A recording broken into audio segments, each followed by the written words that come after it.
আজি বুদ্ধ পূৰ্ণিমা ৰাজ্যৰ বিভিন্ন প্ৰান্তৰ লগতে গুৱাহাটী মহানগৰীতো উদযাপন কৰা হৈছে বুদ্ধ পূৰ্ণিমাৰ বৃহত্তৰ গণেশগুৰি শ্ৰীমন্ত শংকৰদেৱ নামঘৰতো পালন কৰা হয় বুদ্ধ পূৰ্ণিমা দিনজোৰা কাৰ্যসূচীৰে পালন কৰা হয় এই পবিত্ৰ উৎসৱটি ভক্তি ৰসেৰে পৰিপূৰ্ণ এই অনুষ্ঠানটি আৰম্ভ হয় নাম প্ৰসংগৰে তাৰ পাছতে বহুকেইটা আধ্যাত্মিক কাৰ্যসূচী পালন কৰা হৈছে বৃহত্তৰ গণেশগুৰি অঞ্চলৰ ভক্তপ্ৰাণ ৰাইজে অংশগ্ৰহণ কৰে এই অনুষ্ঠানত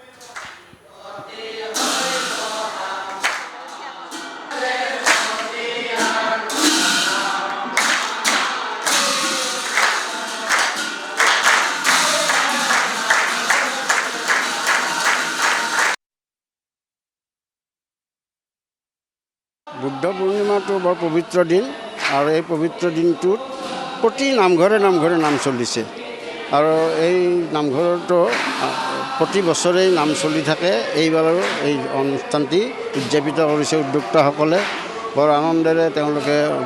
ভকতসকলক মহোৎসলন কৰি আনি গাইছে আৰু এই পালনামৰ আৰ্হি মহাপুৰুষ শ্ৰীমন্ত শংকৰদেৱে ধোঁৱাহাটত প্ৰথমেই কৰিছিল মাধৱদেৱক যেতিয়া ধৰি লৈ গৈছিলে আহোম ৰজাই এতিয়া মাধৱদেৱক লগত হৰি যোৱাই লৈ গৈছিল তেওঁ মাধৱদেৱক ঘূৰাই অনাৰ কাৰণে শংকৰদেৱে নাম পাতিছিল নামৰ মহাক্ৰিয়া নাম কলিযুগত শ্ৰেষ্ঠ ধৰ্ম আৰু নামে যে সকলো সিদ্ধি কৰিব পাৰে সেইটো কথা মহাপুৰুষ শংকৰদেৱে সাব্যস্ত কৰিছিল নামৰ দ্বাৰাই মহাপুৰুষ মাধৱদেৱক উভতাই আনিব পাৰিছিল আৰু সেই আৰ্হি অনুযায়ী মাধৱদেৱৰ পিছতো মাধৱদেৱে সুন্দৰী দিয়াত এতিয়া কলয়া সত্ৰত আৰু যক্ষখেদা নামত পালনাম পাতিছিল তাৰ পৰৱৰ্তী কালতো বৰপেটা সত্ৰত পালনাম চলি আছিল এই অনুসাৰে আজি পৰ্যন্ত প্ৰতি সত্ৰে নামঘৰে